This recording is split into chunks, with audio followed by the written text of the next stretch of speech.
The day after Hyundai unveils its new Ioniq 9 EV 3-row, another crossover. Okay, I'd rather have an EV minivan from Hyundai, but that's besides the point. We have a massive recall. Hyundai is recalling. Just the day after they announced the brand new EV, they're recalling pretty much all of their EVs, 145,000 because of the loss of power.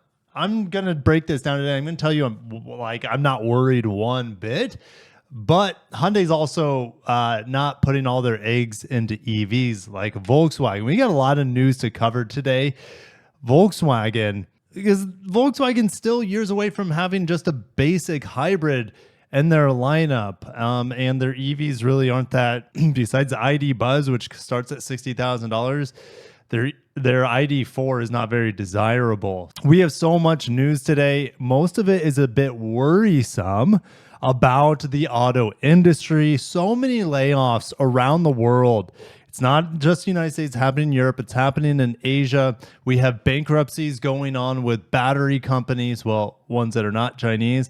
So guys, grab your snacks and drinks, buckle in. If you're new to the channel, my name's Kirk. I talk about auto industry news. I review cars. I have a 90 series Defender supercharged V8 in the driveway. That review will be going up, I believe, later today.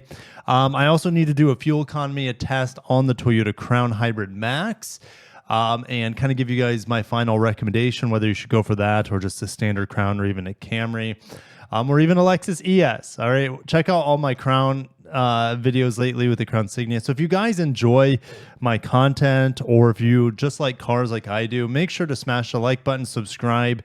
You don't want to miss out on all the things I post on a daily basis. I make videos on the daily. All right, bringing you guys the latest news from the auto industry. So let's get into the first thing here. Hyundai is recalling 145,000 EVs. Apparently, Kia has not made an announcement, but Kia is based off the same eGMP platform. It would be impossible for them to not be affected by this. So expect a different recall for the EV6. Possibly EV9 as well. So why are they losing power? And why could this lead to a potential crash or an injury or fatality? The integrated charging control units are likely to get damaged. How they get damaged, I don't know. Maybe they get short-circuited. Maybe water's getting. I don't know exactly. But they stop charging the 12-volt battery. The 12-volt battery is kind of like, well, I would call the 800-volt system like the muscular system, also the neurological system and the human. I don't know why I'm making references to the human body, maybe it's because I studied exercise science, have a degree in it. The 12-volt system is almost like the spinal cord. All right. And so if the spinal cord is not getting connection to the brain, well, the rest of the thing, you're just not going to be able to control your extremities whatsoever. You do have some reflexes that are motor patterns tied into the spinal cord. Like if you tap your knee, that sort of information can be stored in the spine. Anyways, back on topic here. These are going to be fixed. I'm not worried. Now, and the irony is that Hyundai's new CEO, Jose Munoz, the first non-Korean CEO, he debuted the Ioniq 9 yesterday. They understand that there's a lull in EV demand, and they are going hard into hybrids. As hard as I would like them to, maybe not, but let's get into where they're going. Hyundai's shifting into hybrid mode in the second half of 2025. You're going to have updated hybrids on a new generation hybrid technology starting in 2020, well, at least being produced from 2026 in the Georgia Meta plant. Now, initially, the Meta plant was just there for EVs, but as they were building it, they saw that EVs were seeing a drop in demand. And then you also have a policy changes likely coming with the new administration. So they're like, hey, we see the demand in hybrids. Let's be able to produce high volume hybrids out of our Georgia plant. By the end of the decade, hybrids will comprise the largest share of the company's U.S. powertrain mix, between 30 to 40%. I think that's on the low side. They want to produce, I think, 2 million EVs globally by 2030. I don't know. If we have a breakthrough battery technology that could help that, but you still have infrastructure issues throughout the world, especially here in the United States, that it's going to make it hard for these companies to get so electrified on the battery electric end. In the meantime, Hyundai and Genesis are in store for new hybrid options. The goal is to more than double global hybrid sales to 1.33 million vehicles in 2028. Hyundai expects to sell 510,000 hybrids this year.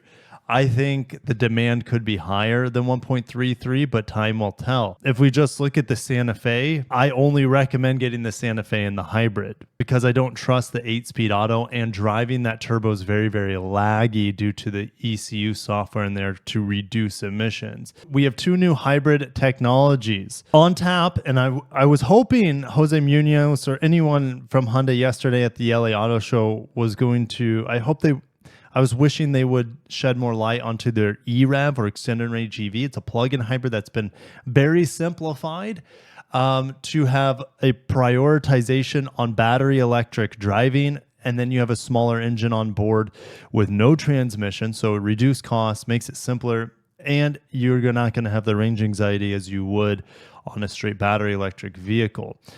So they're bringing those. What's it going to come in first? I believe it's going to come in first in the Santa Fe, and then also you're going to see it possibly in the GV80 as well. But it's going to be fully electric driven. The engine is not going to tap into the wheels, I don't believe, unless they do something like kind of like what Honda does, is clutch into the front wheels at highway speeds. That's a possibility. We just don't have the full details to this yet, but I believe it'll be more than likely fully electric driven.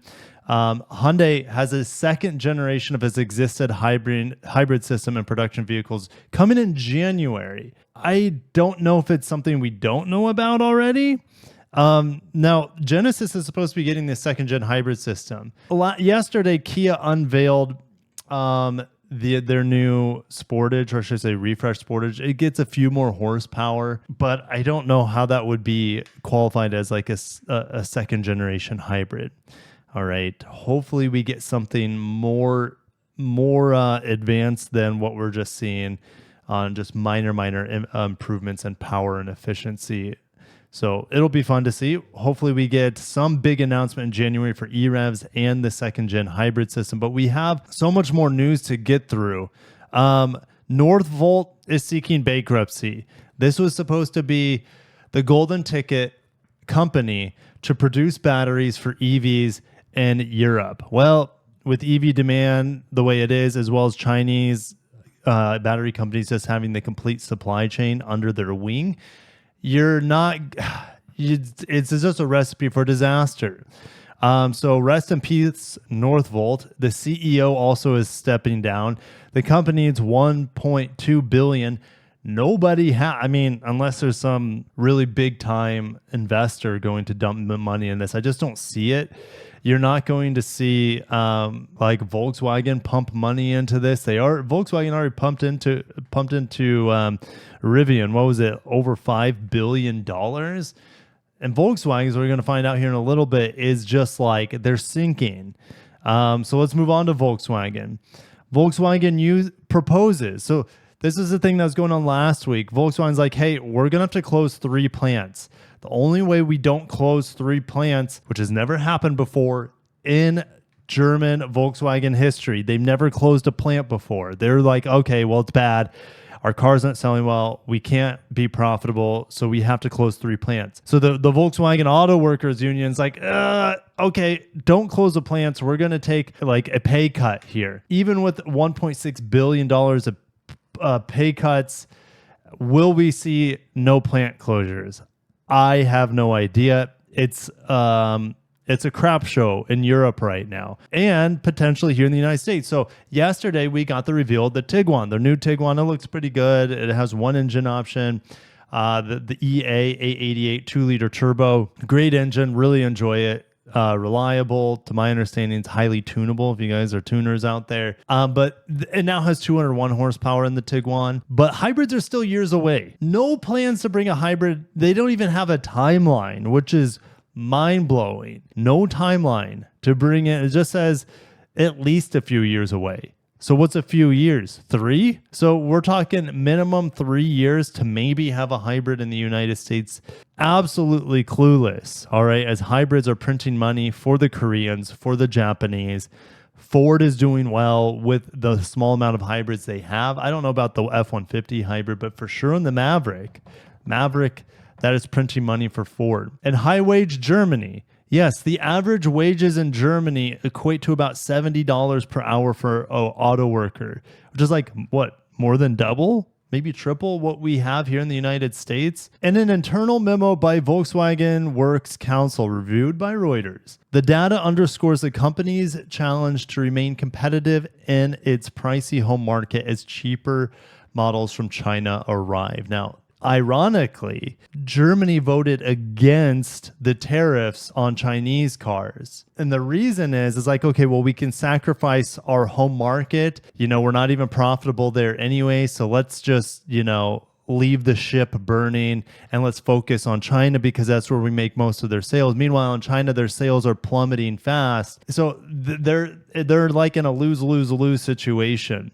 And they have to start paying their employees less because they can't compete with the Chinese that are selling cars there. So yesterday is when negotiations began. Unions are demanding a 7% pay rise while Volkswagen is threatening a 10% cut. Okay. And this was just updated 2 hours ago. So the union went from before talks with Volkswagen a 7% pay raise. Now they're saying, hey, we will take billions of dollars of cuts because actually, if we continue the way this is, Volkswagen won't be around as a company.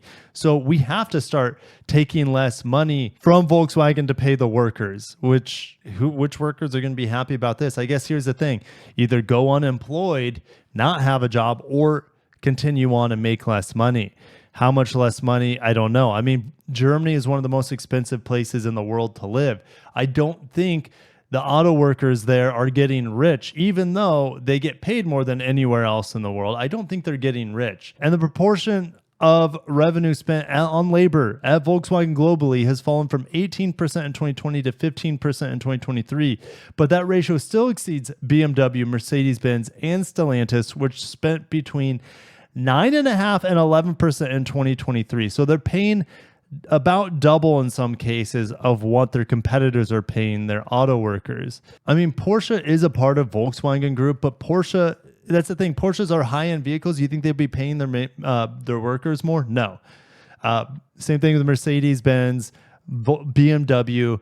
They're higher-end cars than Volkswagen. Now, Volkswagen Group also includes Audi and Lamborghini, right? But those are much smaller. So overall, though, the Volkswagen Group outpacing everyone else's labor costs. Meanwhile, Ford is cutting 14% of its European workforce. Well, guess where they're struggling? In China. And their EVs, well, what did they lose last year, Ford? Was it $5 billion? Is that what they lost last year on EVs? Here we go. In 2023, Ford reported a loss of $4.7 billion on the sale of 116,000 EVs.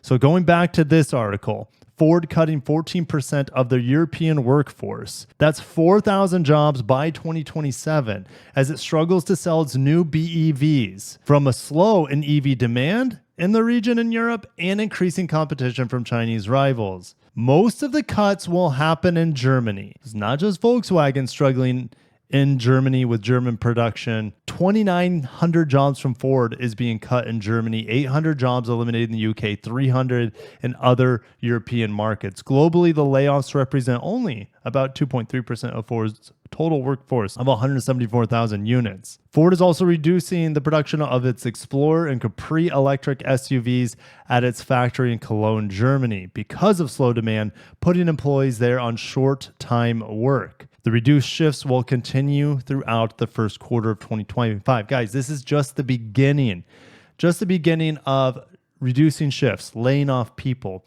How far this will go and how much will these automakers be affected, only time will tell. In regards to the Chinese manufacturers, Ford says, our feeling is that we're not on a level playing field as it relates to the competition, knowing it's subsidized. Yes, Chinese EVs are subsidized, but American EVs are also subsidized. I would imagine European EV production is also subsidized to some extent, even though those have been getting cut. The subsidies have been getting cut over there in Europe. So is it a level playing field? Well, in subsidies, let's just say probably not, but there are some local subsidies to boost EV production in Europe and in the United States and in Canada. But guess what? China has cheaper labor. China has the entire supply chain working like a well-oiled profit machine for batteries and rare earth metals that go into permanent magnet motors. They have everything there for cheap manufacturing of EVs in China. They don't have anywhere close to the same low cost of production from the labor end to the materials and parts end and anywhere else in the world. The European Union has imposed high tariffs on Chinese-made EVs, saying they benefit from unfair subsidies. Look at Ford's sliding share in Europe since 2015. Oh my gosh. So what was it, 7%? In 2015, it's less than half than where it was 9 years ago. And that's Europe. What is it? I mean, what's their share in China right now, right? I'm sure it's worse than this. Over at Good Car, Bad Car, well, since 2016, Ford's share in China has been going down, okay? In 2016, Ford's share was 3.77%. 2017, down to 3.3. 2018 to 2. Look at that huge drop, right? 700. They were selling 770,000 units in 2017, and they're down the next year to 453. 2019, under 300,000. All right, and you just see this sink. Now in 2021, they actually had a small 0.8% increase in sales. But look, minus 7% in sales, minus 41% in sales, minus 33% in sales, minus 15% in sales, up 0.8% in sales, 2022. And like, I'm not even on 2023 or 2024, but you can see Ford went from 770,000 sales to 219 in 2024 here. It's probably like 150,000. Okay. So they're at less than 1% market share in China. More EV incentives are needed, Ford says. Yeah, but if the market demand is not there, are you just going to say, hey, we need more taxpayer dollars to force demand on this? It just doesn't shake out. It's not going to move the needle if the consumers are not ready, if the infrastructure is not ready, if there's too many compromises with the product, which in my opinion, there still is. Now, solid state batteries can fix a lot of those compromises, but we still need better infrastructure. Let me know if you guys think we need more EV incentives to prop up these mega companies to make sure that they can make vehicles that are maybe less expensive if there are more EV incentives. European automakers face significant economic headwinds while also tackling misalignment between CO2 regulations and consumer demand for electric vehicles. Yes, like all the automakers besides the Chinese seemingly are screwed in Europe. They cannot meet the CO2 regulations due to a weak consumer demand for EVs. So they're being forced to sell expensive EVs when the consumers haven't been asking for that scale of EV sales. Now, there's nothing wrong with EVs if it works for your lifestyle and if it works for your budget, all right? It's hard to beat an EV for city driving.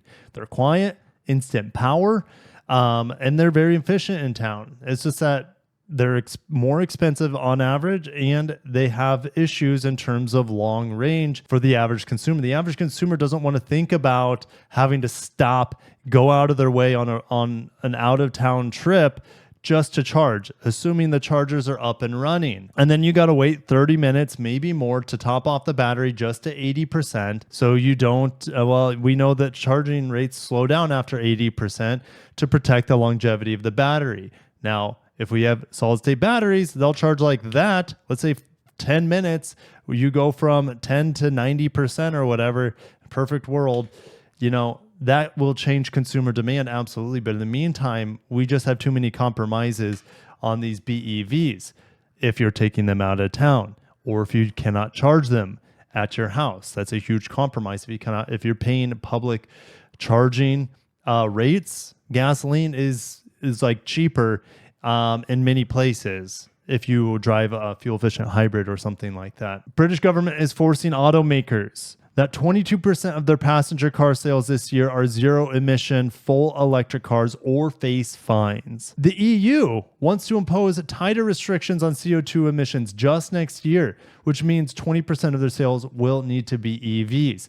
Now, where are those batteries coming from? Well, most of them are coming from China because, like I said, cheap labor and cheap materials there in China. Ford's CFO says what we lack in Europe and Germany is unmistakable. Clear policy agenda to advance EV mobility or e-mobility. He's calling for more incentives to increase sales. If the EU wakes up and realizes that the auto industry is super important to the overall economy, then maybe they should roll back some of these CO2 mandates. Maybe they need to roll back these EV mandates. Look, the customers are not interested on the scale that the government thinks they are. All right. So instead of more EV incentives for these manufacturers and potentially customers, how about you just roll back the mandates? The mandates are really only benefiting the Chinese right now, who are coming in with low-cost EVs. Sales of battery electric cars in Germany fell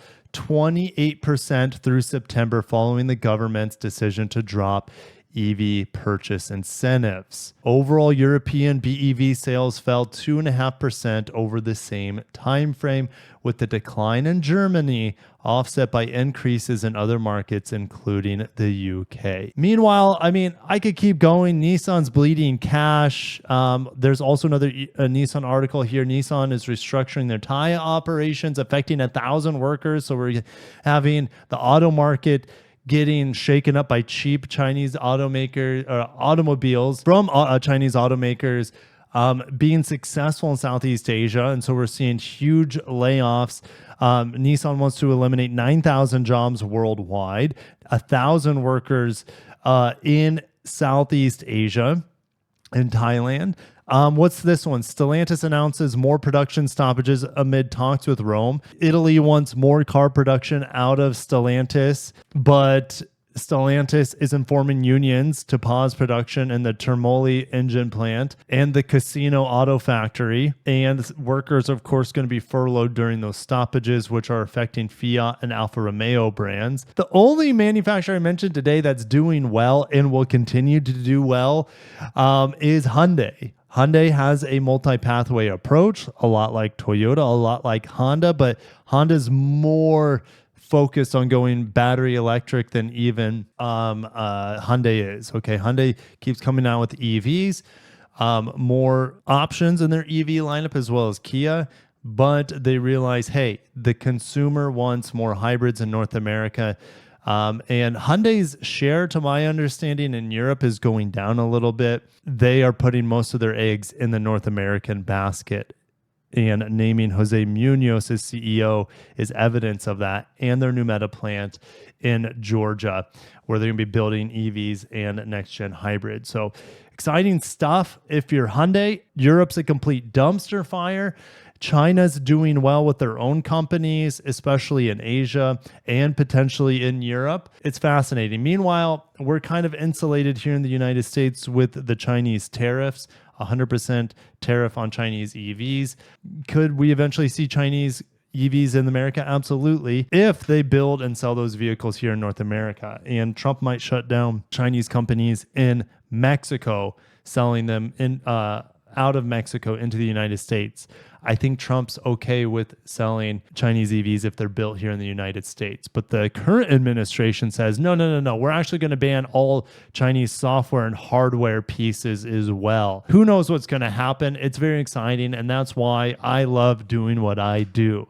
It's so much fun to talk about the auto industry.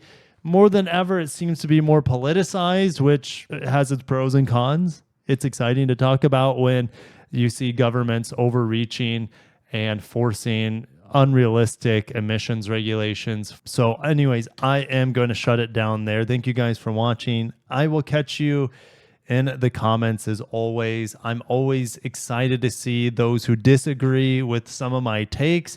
I don't have any too strong of takes. I would say I'm not, I'm just I try to stay in the middle road and let you guys make up your own opinion as much as possible. But yes, I value all you guys out there, so I can't wait to see your thoughts, especially in the European auto industry. All right, thank you guys. I'll catch you in the next one. Peace out.